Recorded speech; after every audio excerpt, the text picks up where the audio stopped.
Bonjour à toutes et tous, on m'appelle Steven et bienvenue dans ce tout nouveau One Shot, le format qui revient avec vous comme d'habitude sur le meilleur de l'actualité streaming. Et aujourd'hui un programme très varié. On va revenir dans un premier temps sur Spider-Man, non pas sur le troisième film, mais bel et bien sur un potentiel film qui rejoindrait un petit peu le Spider-Verse de Sony avec Venom, avec notamment Morbius. Bref, c'est assez cool et assez particulier, on va voir ce qui se passe justement. On parlera ensuite de la saison 3 de DC Titans, puisque effectivement on sait enfin qui va jouer Barbara Gordon, l'ex-Batgirl dans l'univers DC. L'actrice a une petite particularité justement que je trouve très cool, on va en discuter un petit peu.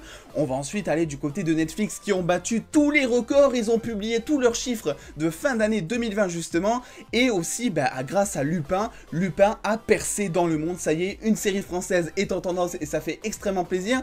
Et enfin on reviendra du côté de Peaky Blinders qui vient de débuter le tournage de sa saison 6 avec pas mal de retard mine de rien, mais surtout avec un gros projet au-dessus de cette saison 6. Bref, installez-vous confortablement mesdames et messieurs les dos pour ce tout nouveau One Shot, c'est parti!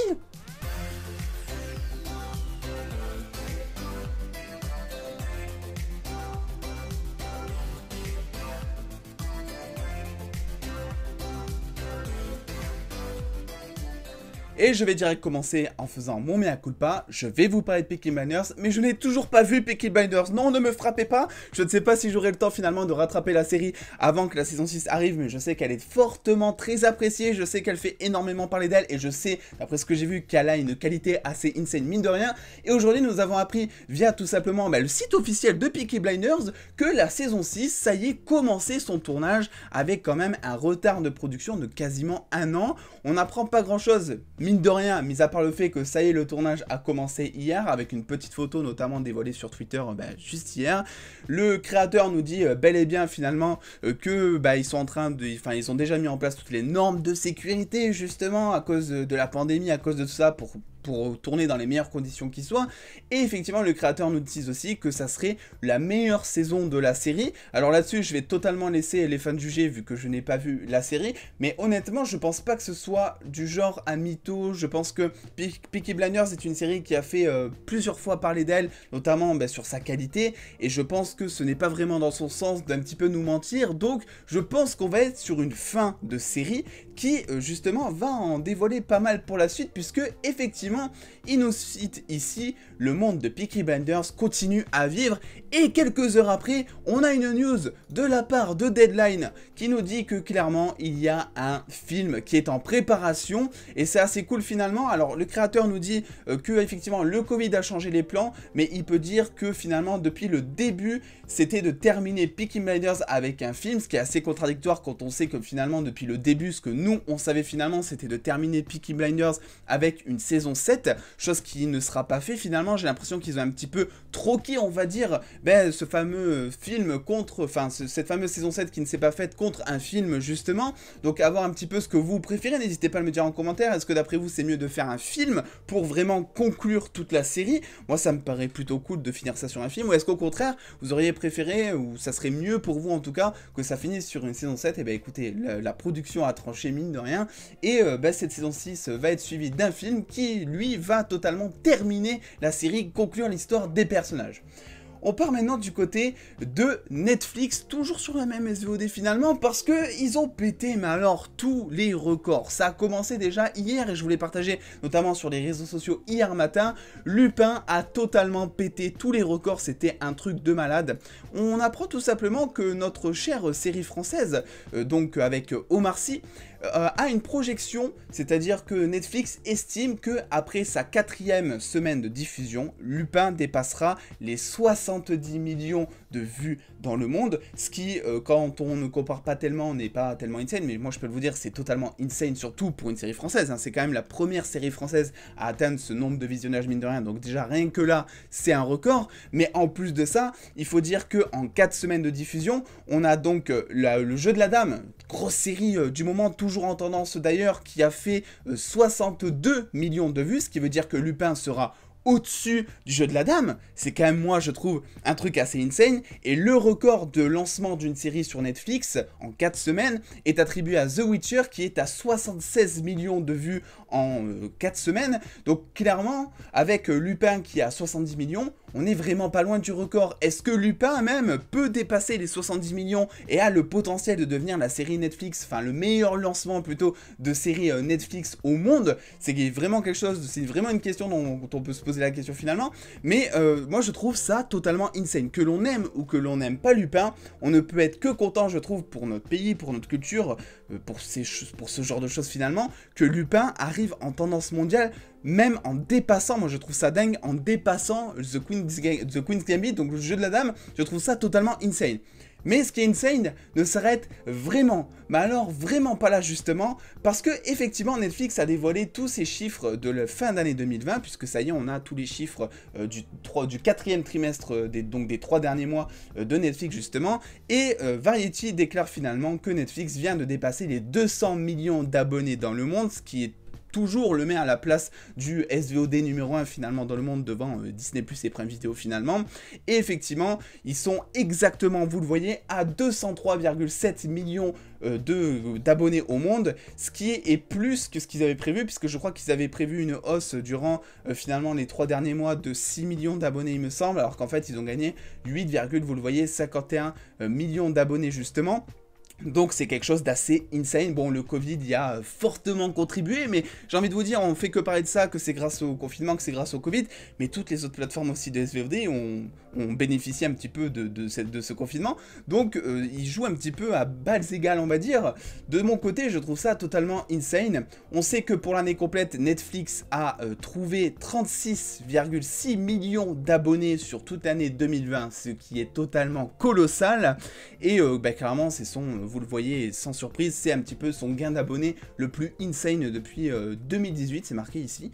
Donc voilà, et voilà, on sait qu'il y a des choses qui sont en préparation concernant Netflix et qui ne vont vraiment pas s'arrêter là, notamment la production de 500 titres qui va bientôt être lancée sur Netflix. Et je voulais pas partager, ou peut-être sur les réseaux sociaux il y a de ça quelques jours, mais effectivement on sait qu'ils sont en train de lancer, enfin ils ont prévu de lancer 72 films de type blockbuster un petit peu, et on va en avoir limite quasiment à chaque début de mois. Donc c'est à dire que tous les films qu'on a eu l'été dernier avec Six Underground, avec The Old Guard, avec tout ce genre de films avec un gros casting, un gros budget mine de rien et tout, et bien on va avoir ça une fois par mois sur Netflix en 2021. Donc honnêtement, ça ne va pas s'arrêter de suite, et clairement, ils sont encore en train de percer le game. On a un petit graphique, je ne sais pas si ça vous intéresse si jamais, mais effectivement, ça compare un petit peu le nombre d'abonnés au monde, et on voit clairement que Netflix est toujours devant en premier avec 203,7 millions, même s'ils sont installés depuis, je crois, 10 ans à peu près Netflix maintenant, et Disney,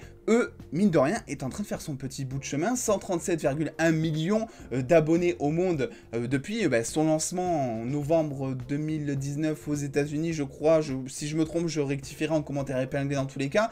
Mais effectivement, Disney a le potentiel de rattraper Netflix, notamment avec toutes les séries Marvel qui vont arriver, notamment avec toutes les exclus, les séries Star Wars. On a vu toutes les annonces que Disney a faites dernièrement, et ça peut faire très très peur. Et d'ailleurs, il y a un des gars de Netflix justement qui a déclaré dernièrement dans un article que Disney finalement, ouais, c'est cool ce qu'ils font, mais que nous aussi on va faire des films d'animation, donc on n'a pas trop peur, voilà. On va voir ce qui va se passer si vraiment Netflix arrive à accrocher tout le potentiel des films d'animation comme peut le faire Disney, parce qu'on sait qu'ils sont assez inégalables là-dessus, surtout depuis qu'ils ont Pixar. Passons maintenant, si vous le voulez bien, à quelque chose qui, moi, me hype très fortement, c'est la saison 3 de Titans, qui, voilà, on n'avait pas tellement de news depuis quelques semaines, c'est vrai que ça fait assez longtemps que je vous en ai pas parlé, et aujourd'hui, les choses changent, puisqu'on a une nouveauté casting, et c'est notamment Barbara Gordon, donc la fameuse ex-Batgirl en fauteuil roulant, qui, justement, fait son apparition dans la saison 3 de DC Titans, comme je vous l'avais d'ailleurs teasé en vidéo il y a de ça un mois ou deux, quelque chose comme ça, et on sait qui va la jouer, elle va être jouée par Savannah Webb, Welch, alors je sais pas si je dis bien le prénom, que l'on peut notamment retrouver dans Six, et la particularité là-dedans, c'est que effectivement l'actrice est amputée d'une jambe, et c'est quelque chose que je vous disais déjà, il y a de ça quelques mois d'après mes informations, que effectivement il cherchait une actrice elle aussi handicapée, pour pouvoir incarner le rôle entre guillemets d'une handicapée. Moi je trouve ça vachement cool honnêtement, parce que c'est vrai que très souvent en tout cas, les handicapés, en tout cas mentaux au cinéma, ce sont de faux handicapés, donc ce sont des acteurs qui jouent un handicapé mental,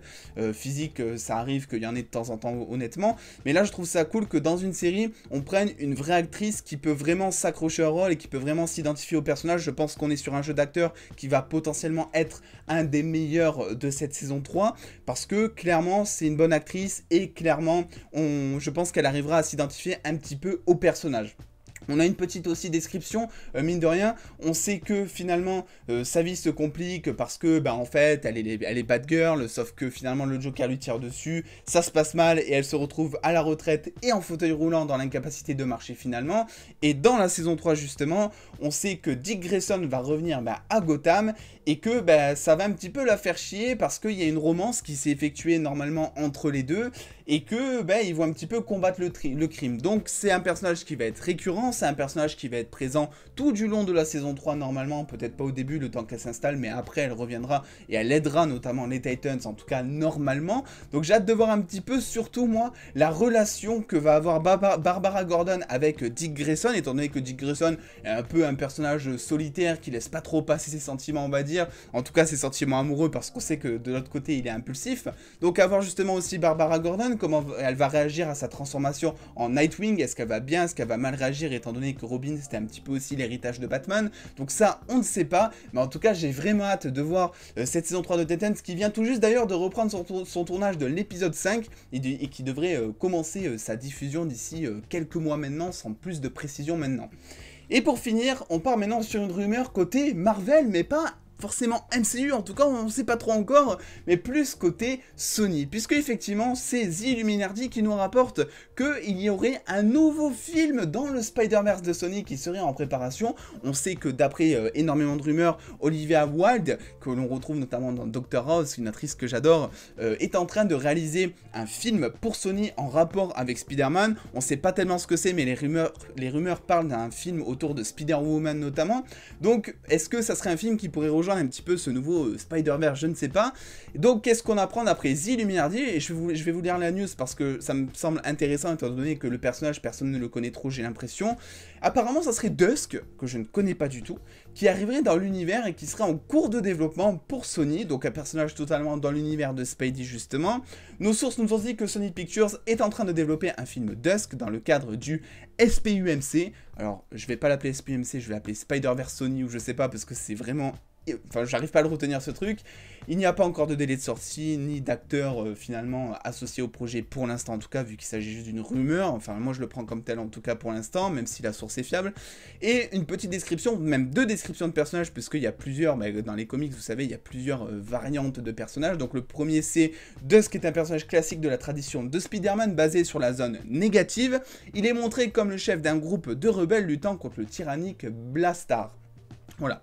Je ne connais pas du tout ce personnage, je ne peux pas vous en dire plus. Et enfin, la deuxième, il existe également un autre super-héros féminin dans l'univers de Spider-Man, le plus souvent considéré comme Cassie St. Commons. Quand elle devient Dusk, elle vit en quelque sorte dans un terrain d'entente où elle n'est pas exactement morte, mais pas vraiment vivante non plus. Elle a les capacités de téléportation, de projection de la force sombre, de manipulation des ombres, et plus encore. Voilà, ce sont un petit peu les deux descriptions qui paraissent un peu plus crédibles entre guillemets. Je suis plutôt hypé honnêtement par ce film, parce que j'ai l'impression qu'il casse un petit peu les codes de ce qu'on connaît déjà, d'un Spider-Man très terre à terre en tout cas. C'est pas un mauvais jeu de mots en sachant qu'il est allé dans l'espace, vous l'aurez compris, mais vous voyez ce que je veux dire, un Spider-Man très humain notamment. Là j'ai l'impression qu'avec Venom c'était toujours très terre à terre, même si j'adore Venom, mais Morbius commence un petit peu à partir plus ou moins dans le surnaturel, et là clairement j'ai l'impression qu'avec ce film on pourrait potentiellement s'éloigner de ce côté terre à terre et amener une zone d'ombre justement dans le Sonyverse entre guillemets, pour avoir un MCU finalement beaucoup plus dark, chose qui a été teasée finalement depuis l'arrivée du tout premier Venom, on était censé avoir un Venom air et tête de base et un Venom aussi bien plus sombre et donc un univers Marvel côté Sony beaucoup plus sombre que celui du MCU en tout cas. Donc moi je suis totalement chaud étant donné que c'est un personnage que je ne connais pas et que je suis très curieux de découvrir et que justement je pense qu'il pourrait faire du bien dans le développement de Peter Parker si jamais il y a un lien qui arrivera prochainement entre Morbius, Venom et ce personnage potentiellement, mais aussi du bien à l'univers de Sony qui se dégagerait un petit peu du MCU. Bref, n'hésitez pas dans tout le cas à me dire vous ce que vous pensez de ce projet. Est-ce que c'est plutôt un héros qui vous hype? D'ailleurs je crois que c'est plus un anti-héros, mais est-ce que c'est un personnage qui vous hype ou pas du tout? Et pour vous c'est pas vraiment une bonne idée. On se retrouve très vite déjà sur les réseaux sociaux pour avoir beaucoup plus de news en exclusivité et en avance comme d'habitude. N'oubliez pas le petit pouce bleu si cette vidéo vous a été utile. Et en attendant les dos, prenez soin de vous, faites-vous bien kiffer. Des bisous les dos.